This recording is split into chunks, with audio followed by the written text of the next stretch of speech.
The moment I heard her words, a sharp pain twisted in my chest. "I swear, his mother's cooking is unbearable," Emily scoffed. "How does he even eat this stuff?" Her voice carried through the house, light and amused, as if she had just shared the funniest joke in the world. Another voice, her friend's, I assumed, laughed along with her.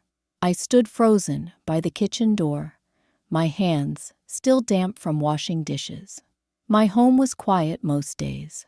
Daniel had moved out years ago, and I had been left to my own routines, cooking, cleaning, waiting for the occasional visit. When he married Emily, I had been thrilled. I imagined Sunday dinners, holidays spent together, maybe even a grandchild one day. But now, listening to her laughter, I felt something shift inside me. My food wasn't good enough for her. The meals I had spent years perfecting, the dishes that Daniel had loved since childhood. I swallowed the lump in my throat and took a step back. I wasn't angry, not yet, but a small, quiet thought whispered in the back of my mind. If my food isn't good enough for her, maybe I should prepare something she'll never forget.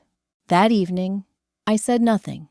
Emily and Daniel left my house without a second thought, my son giving me a quick hug at the door. I stood there, watching as their car disappeared down the street, my heart still heavy. I slowly closed the door behind me, locking it with a soft click. The house, once filled with the warmth of conversation, now felt eerily quiet. I turned off the kitchen light, the lingering scent of dinner still hanging in the air, but the meal no longer seemed comforting. Instead, it sat like a weight in my stomach. Their laughter still echoed in my ears. Unbearable. How does he even eat this stuff? I had spent hours cooking that meal, poured love into every bite, and yet, to Emily, it had been nothing more than a joke. I walked over to the kitchen sink, gripping the counter. My knuckles turned white.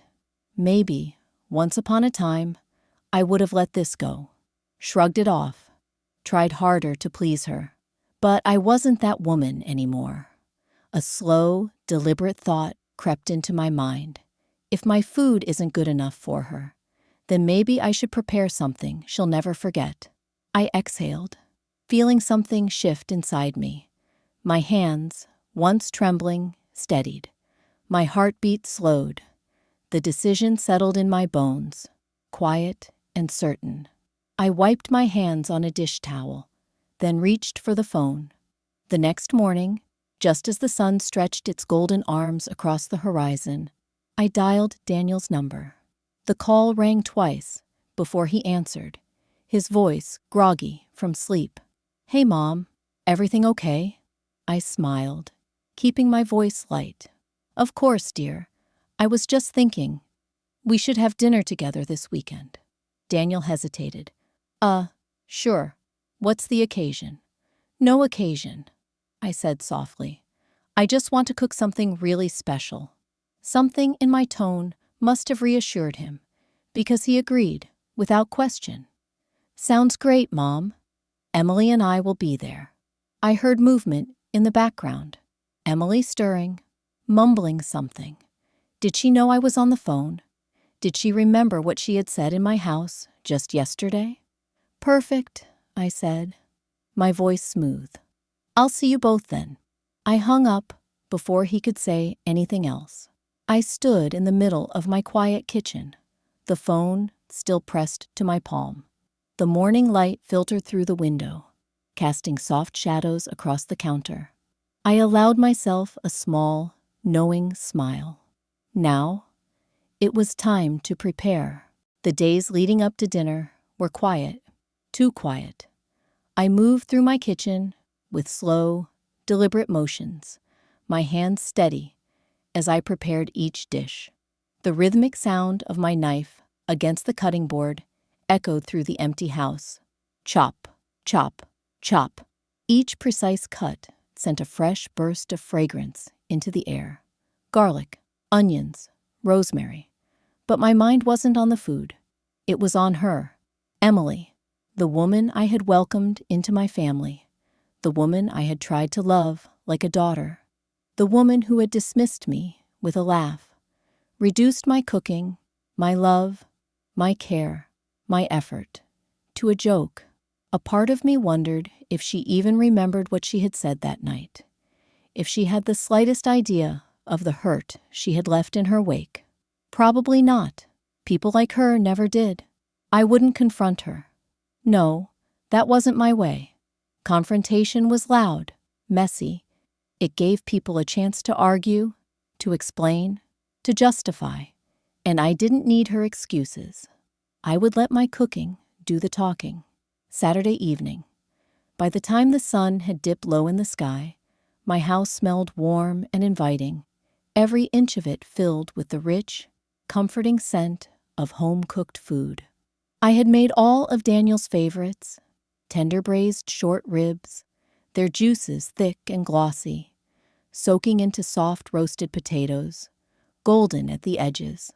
Freshly baked bread sat cooling on the counter, the scent of butter and yeast wrapping around the room like a soft embrace. A rich, savory soup simmered on the stove, steam curling in lazy ribbons toward the ceiling. The table was set with my best dishes, china reserved for only the most special of occasions. The silverware gleamed under the flickering glow of candlelight. Everything was perfect, inviting, familiar. And then there was the special dish, a recipe I had never made before, something new, something unforgettable. I stood in front of the dish, my eyes tracing over its surface. A shiver ran through me, but not from fear. No, I felt calm, collected. Everything had led to this moment. There was a soft knock at the door. They were here. I wiped my hands on my apron, took one last look at the table, and went to greet them. The doorbell rang with a soft chime that echoed through the hallway, cutting through the low hum of simmering pots and candlelight like a whisper of fate. I took a deep breath, smoothed the front of my apron, and opened the door with a practiced smile. Daniel grinned. "Hey, Mom." He stepped forward, pulling me into a quick, tight hug. "Something smells amazing in there." "It's one of your favorites," I said warmly. Emily followed behind him, offering a polite, quick hug. Her perfume clung to the air between us, floral, sharp, expensive. She wore a cream-colored blouse, flawless makeup, not a strand of hair out of place. She looked as though she were stepping into a high-end restaurant, not her mother-in-law's house. "It's nice to see you again, Emily," I said, holding her gaze a beat too long. "You too," she replied with a thin smile. I guided them to the dining room where the table sat, glowing under the soft light of the chandelier. The dishes were warm, full, waiting. The smell was rich, deep, savory, with hints of wine, garlic, and herbs. The kind of scent that wrapped around your senses, made you forget everything else. Daniel's eyes lit up as he sat down. "Wow, braised short ribs? You're spoiling us." I chuckled lightly. "It's a special evening." Emily lowered herself into the chair like she was expecting something else, maybe a little more modern, a little less me. I began plating the food, careful with each portion. The ribs, falling off the bone, were nestled against the crispy golden potatoes. A ladle of soup was poured into shallow, white bowls. And finally, I set down the small side dish, delicate, aromatic, with a color she couldn't quite place. I watched Emily as she looked at her plate. Daniel, as always, dug in immediately. He closed his eyes and let out a hum of pleasure. "This is incredible, Mom, as always." That was real. That was familiar. That was mine. Emily picked up her fork, delicately cutting into the ribs, tasting a small bite. Her expression didn't change at first. Then she took a spoonful of soup, Another pause. She glanced at the side dish, hesitated, and finally took a small bite. And there it was. The flicker. Just a flicker. But I saw it. A crease in her brow. The briefest flash of surprise in her eyes. She blinked. "This is different," she said slowly, her voice low and cautious. "What's in this?" I met her gaze across the table. Calm, even, steady. "Oh, just a special ingredient," I said. She narrowed her eyes slightly. "It's really good. I'm so glad you think so." I offered her a smile. Soft, knowing, unreadable. Daniel reached for another helping, completely oblivious to the quiet tension settling between the two women at the table. "I don't know what that flavor is," Emily said, still chewing, "but it's really unique. It's got warmth to it. Something I can't quite place." "It's an old recipe," I said, voice smooth like silk. "Passed down through generations. Not from any cookbook." Emily smiled, but her eyes didn't. "Is that right?" I took a sip from my glass. "Oh, yes. It's a dish that people don't forget." She paused, her fork halfway to her mouth. Something flickered behind her expression again. Doubt? Caution? I wasn't sure, but she took another bite anyway. And I smiled, because that was the thing about my cooking. It always had a way of making an impression, especially when it mattered most. And tonight was only just beginning. The evening wore on, with a gentle hum of conversation and the occasional clink of cutlery on porcelain. Emily had softened noticeably. The crispness in her posture had melted just slightly. She laughed at a story Daniel told, nodded along when I mentioned a neighbor's wedding, and, more than once, reached for another bite of that special dish. She even complimented it. Twice. "It's just so balanced," she said at one point, her voice slower than usual, almost thoughtful. "There's something about it I can't figure out." Daniel, oblivious to the undercurrents, smiled proudly, as if her praise reflected well on him too. He had cleaned his plate and was now scooping up a second helping, licking a bit of sauce from the corner of his thumb. "I told you," he said, nudging her gently. "Nobody cooks like my mom." I offered a small, gracious smile. "That's very kind." But I watched Emily. Every reaction, every pause, every flicker in her eyes. She had no idea. The moment I'd been waiting for came as they stood to leave.